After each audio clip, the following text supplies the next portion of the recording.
Hi, this is Paula, Gloria, and on this show we like to go into topics more deeply, farther down the rabbit hole.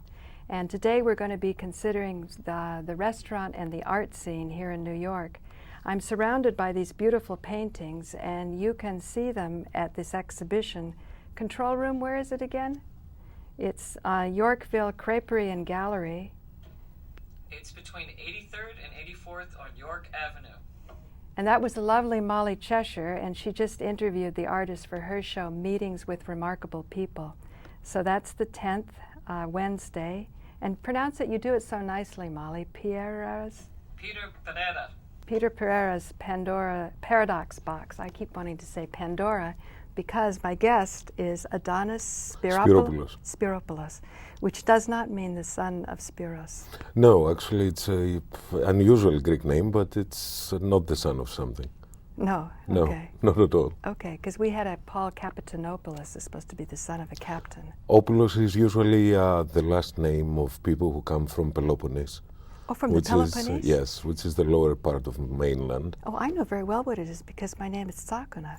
Tsakuna is from, there's a dialect down there. Do you know them? Do you know any of them? I've heard, in Greece we have over 80, I think, different dialects. Uh-huh. I've heard some of it, I understand most of it. But the Tsakuna dialect? A little bit, I understand. Really? What's it like? It's not written, it's not different. It's oh, different that's really to speak. fun. It's an oral tradition, right? I mean, some of the greatest knowledge was handed down orally. They said people could remember Homer, huge tracks orally. Most of the Greek dialects, like a lot of other dialects or even languages in the world, are not written.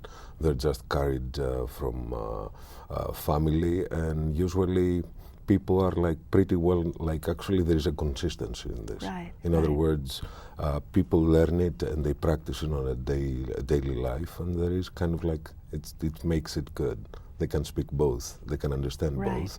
But whenever the rest of the Greeks are not included in the conversation, they can speak their dialect and communicate. Another interesting thing about Greece is it has the highest literacy.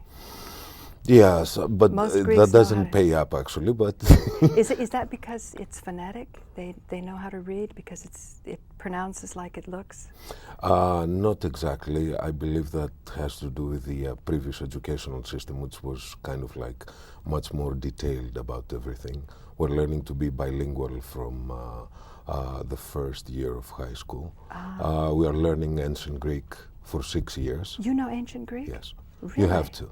My generation at least was obliged to know this, and we're obliged to learn Latin as well. Really? So where were you educated, or where did you grow up? Athens First Lyceum, which is the first Lyceum of Athens, the first high school of Athens. It was established by the first governor of Greece. I see. And it's kind of a family tradition. Older families send their kids there. My father went to the American College. Do you know it's where an that amazing is? school. Amazing? Well, I mean, he got me. I'm amazing. Right there. It's an amazing school because it was different, the standards, the way it was built, the way it functioned. For the rest of us, that used to go to the regular schools, it was What's the difference? I'm so curious. I just don't know. My mother went with the Marshall Plan after World War II, and she met my father, and then they came over here, and then he raised 4 children, with my mother. It's different because it's more liberal. They leave you the choice to pick what you like. It's not all about absolute discipline, which is more with the English system. That my generation was exposed to. It was the English system. What do you mean your generation? You're younger than my father. So it got stricter again? It got strict, actually. It ended with my generation. After that, it was more liberal on every level. Right. At the beginning, it was people could actually, the teachers used to hit the students. Right. In order to learn. Contact better. therapy. Yeah, actually, it was working in some cases, not all of them. Right. So, and now you're kind of in the restaurant business? I've been... I mean, a lot of Greeks do that. It wasn't a choice I made initially. I mean, I attended college and I did my MBA actually in consulting and with different aspirations, but for 6 out of 7 days I was working in restaurants, tried to support myself because my family is not here. They never moved to the United States. I came to study. So you had to take care of yourself. Yeah. And you deal well with stress, because that's a very stressful business, isn't it? Actually, it's one of the most stressful businesses out there, and it's one of the most unprotected, in quotes, industries management-wise. So that's very appealing to Greeks, right? You write your own ticket, so to speak? Appealing is a good thing. It's one way to say it. It's very challenging, but simultaneously, sometimes it's a dead end if you don't end up ownership, if you don't have your own place. Oh, Managing places is different. Right. Than actually owning. Greeks you know, like this. That's kind of the Greek mentality, isn't it? It's not kind of a corporate mentality. The people like to kind of do their own thing. Greeks are very individualistic. Right. That's the problem, and that's a plus. That's a plus because you can learn a lot of things like this. The problem is that we are never united. So while we're doing pretty good on our own, you can imagine how many more things we could accomplish if you're just ever united. Right. But looking back in history, that's a no-no. Eleftheria, right? Eleftheria. The freedom-loving ones. Absolutely. It's. But you pay a price, huh? You pay the price for it. We paid our prices. We're not totally free right now ourselves. Yeah. What do you think about the economy now in Greece? They say it's very... Probably not much. The moment of truth. Basically, since 1974, which the Greek junta was evicted from the same military that established it. And Karamanlis came. Greece was based on a sort of socialistic, but over-socialistic giving on the other side, if that's possible to happen. Greeks have 14 salaries, 12 salaries, and an extra one for Christmas, an extra one for Easter. They don't have high salaries. But what about the bonuses that are being given here, Goldman Sachs? And it's just, these are exceptions. Just pornographic. It's just... These are exceptions, though. Not everybody gets those bonuses. Of course not. The middle average, the average Greek person who works for the public gets those 14 salaries. Plus they get a lot of extra different, not salaries, but chunks of money they come up like for delivering an envelope to a different floor. You get this extra income. Really? For doing your job correctly, you get that extra income. You get all these ridiculous things in Greece. Greece is time to catch up with reality. We're a state that's the smallest in Europe probably, or among the smallest one. And we have the biggest deficit in Europe, about 400 billion euros, which makes it over $500 billion. So I take it you appreciate America more? I appreciate America, sides of America. I appreciate a lot of things. I lived more here. I appreciate transparency in certain ways. I appreciate people paying for their political mistakes. I appreciate the fact that there is more chance and you don't have to have that many connections. But as in Greece? As in Greece, you have to have all you have connections. to know somebody to get anywhere, anywhere, which is the reason I left Greece to begin with. I know a scientist, and I've been studying the medical marijuana, and I discovered that in 1974, the University of Virginia, there were studies showing that the THC, which is a psychoactive ingredient, attacks and kills and destroys cancer, and it leaves the other cells alone. Now, when you have a lot of funding going on, if you really study the economy, and I'm sure MBA you've studied it, the illegal trade of marijuana is pretty fundamental to how even things that aren't hidden are put into place. So you can't, in the Center for Substance Abuse, they won't make any money available if the end point is anything beneficial. So what that means is there's a lot of scientists that know what's really happening, Right. but they either don't get into the club of the scientists where things get funded, or if they speak their mind, nobody's scientific enough to know what they're saying. I'm with the progressive Greeks that I don't believe marijuana as something that should be controlled from the government.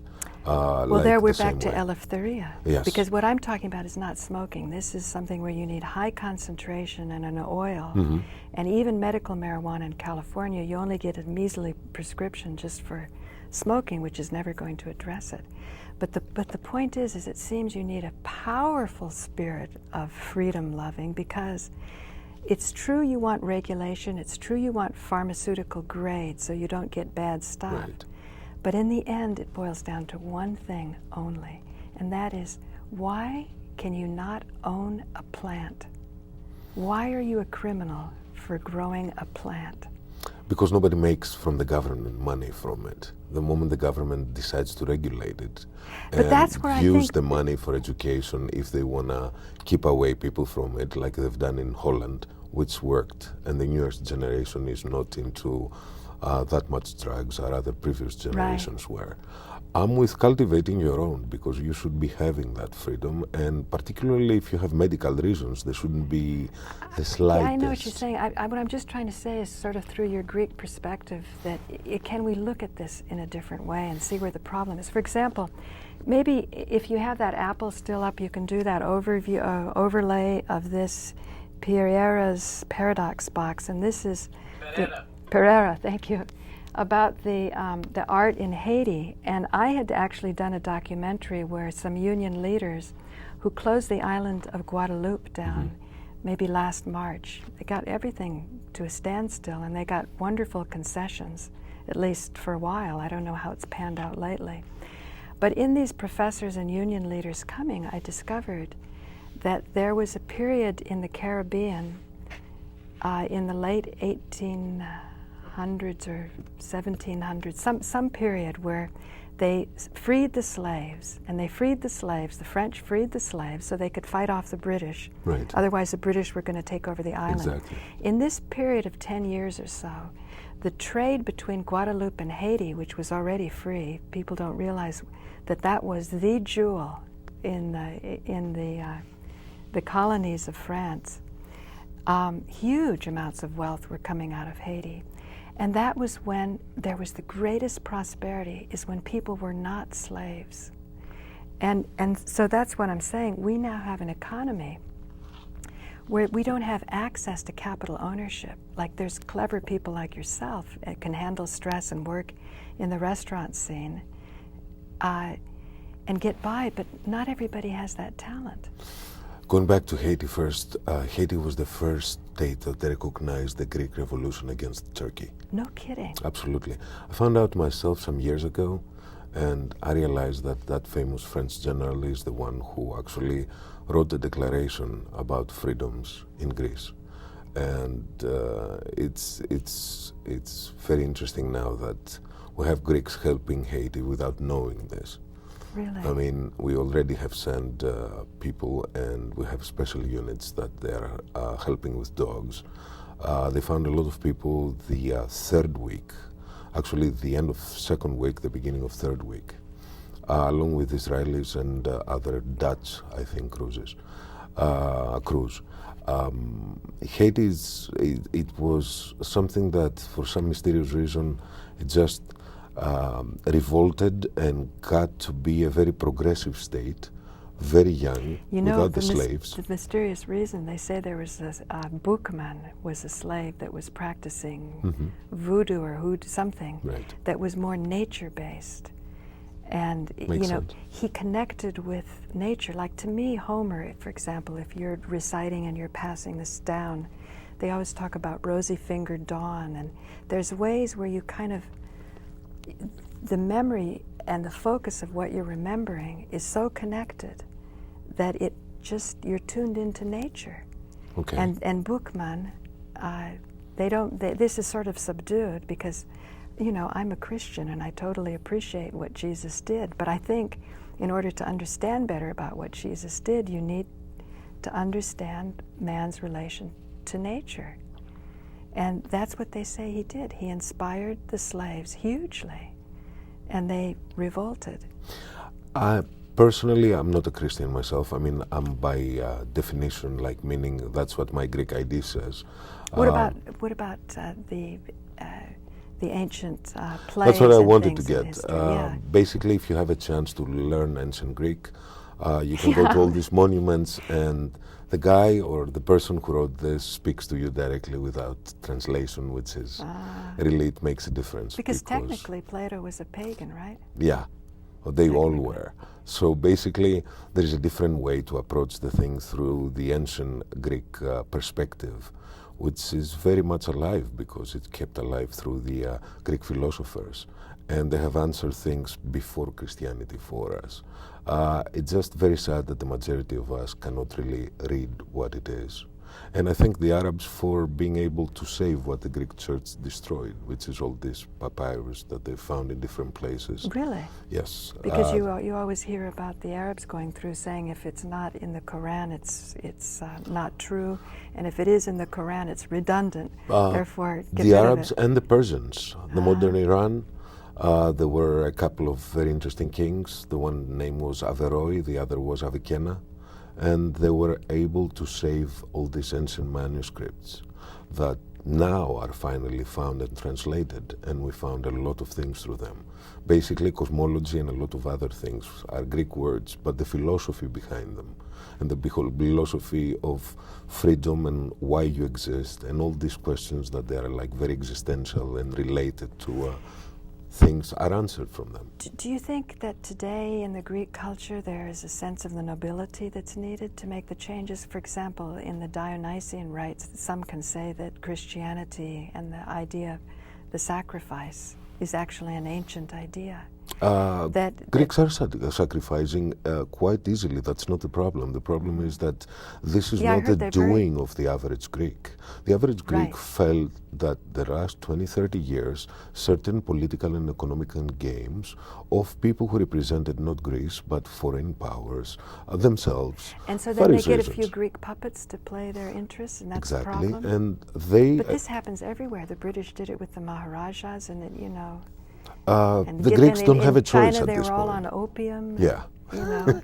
The Greeks don't have a choice. They will have to be a little Spartan, a whole lot Spartan actually, for the next probably decade in order just to counterbalance the spending good times of the politicians of the 80s. But you know, what do you think when you always hear about a few people are ripping off the many?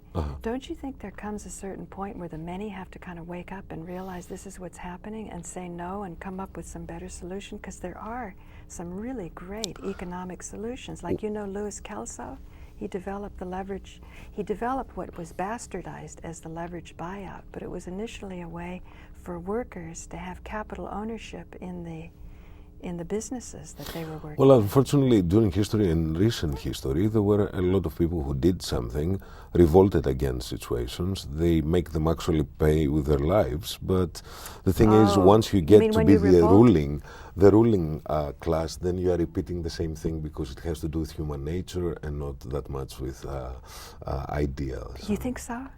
Or do you think there's a deeper part of human nature that we haven't tapped yet that maybe the ancients hinted at?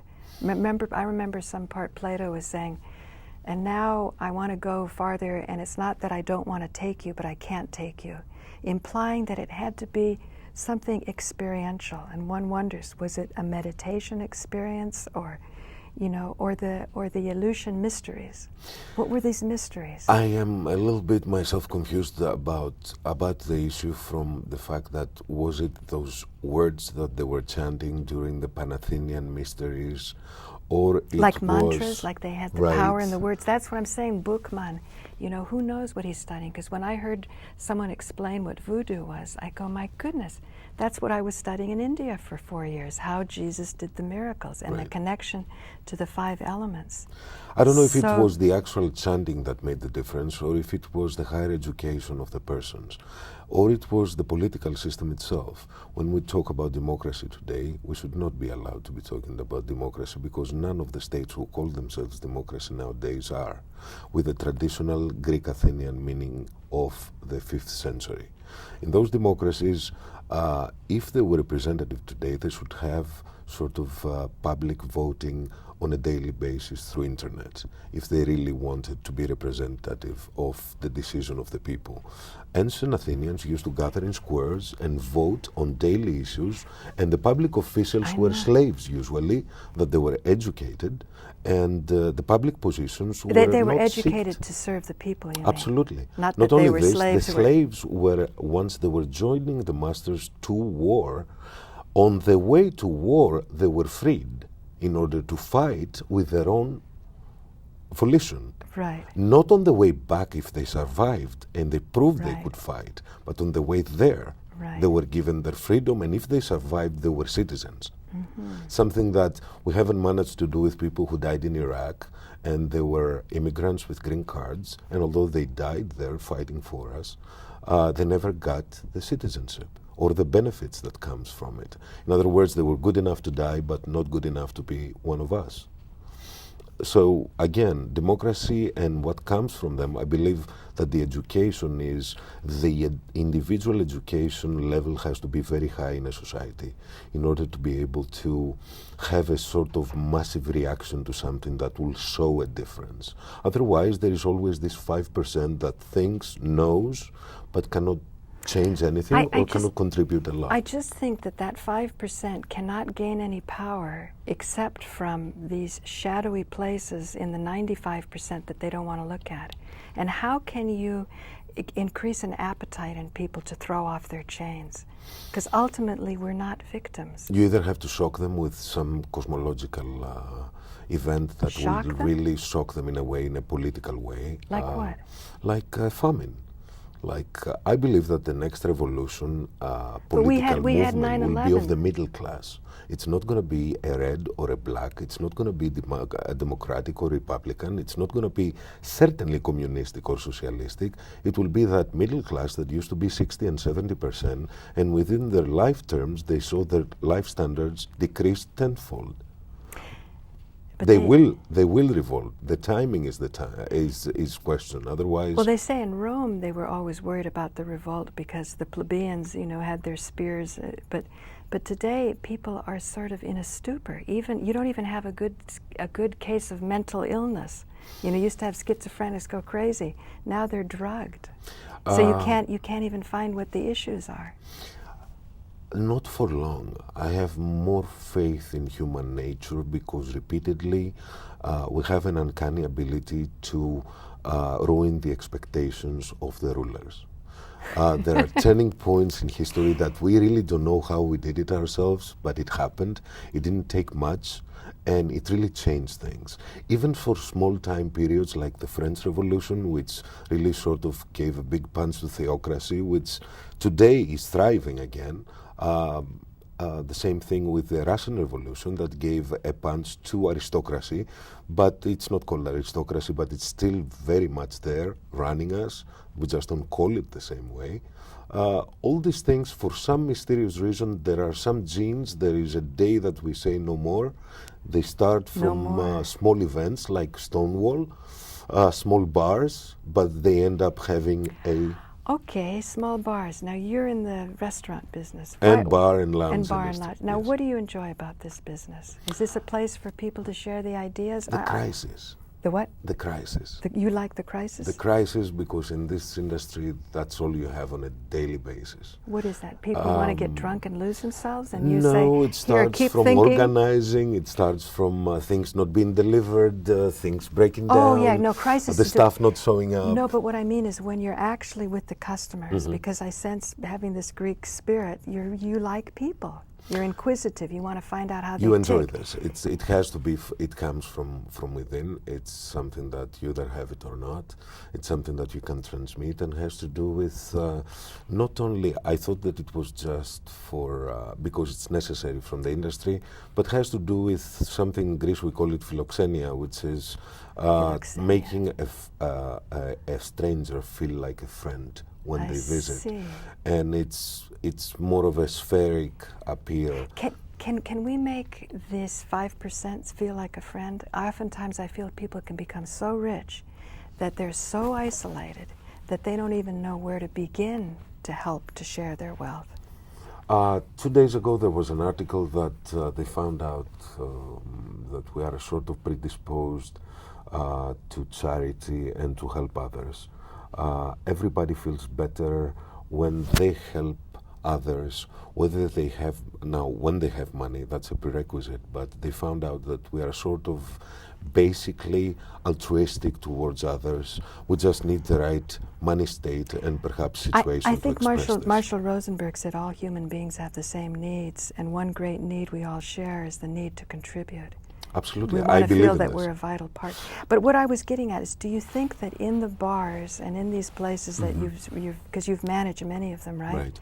And you're changing positions now. You're looking for a new situation. Always. So you probably will be attracted, and the place will be attracted to you, where you can most express your personality, which to me seems to be one of kind of revolution, kind of a new ideas and new thoughts, that if you're drinking a little bit and you get a little loose and a little expanded, introduce a bigger idea. Don't stay with those. It's a liquid industry. It's a challenging thing because it changes on a daily basis. A restaurant is a living organization that you can see the changes immediately you're making. One of the few industries that you can make in, like a doctor, you can change somebody and really they're healthy the next day and you can see them being That's healthy. fantastic. It's one of the So few you do that industries that give you instant gratification and Wow. perhaps turnaround that will show you immediate results. Because as they say, Adonis, I was feeling down, but I came by and you told me this, and It has to do with also being able to level with people and understand and putting people at ease and make them express what they cannot do under normal circumstances easier with others. Sometimes you have this talent sort of, and through this industry you learn how to practice it more, and eventually it's not about the money. It's never about the money. It's only at the never. beginning.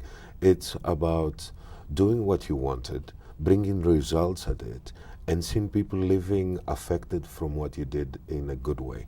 right. It really, that's what Greece is all about. When you had a guest, you had to make sure that you treat them better than yourself in your own place, even if that was the enemy that was just visiting. So when you read ancient Greek, you see the same theme, that this is the inheritor of such a tradition? It is something I believe, a lot of people doubt that if the modern Greeks have anything to do gene-wise with you the don't old believe that. ones. I've met faces I've seen in those depictions Right. on the street, and I could see the resemblance, which was amazing, but you can see all the negative stuff the ancient Greeks had, we have. And I presume Human we nature. might have taken a little bit of the good things too. Well, that's But great. even a small percentage of them survived somewhere. And I've seen their faces on the street, and I said a few times to strangers that you look like a very ancient face, and I've Right. seen this face somewhere. And I know there are some genes of them out there Great. blessing us in some Well, way. Adonis, thank you for joining me, and thank you My for pleasure. joining me. This is Paula Gloria, farther down the rabbit hole, and I hope you see this wonderful face of Adonis is somewhere around Manhattan in one of the Thank you, Paula. restaurants. Thank you. you. My pleasure. This was fun. I enjoyed it. You're fun to talk with. I'm just very excited about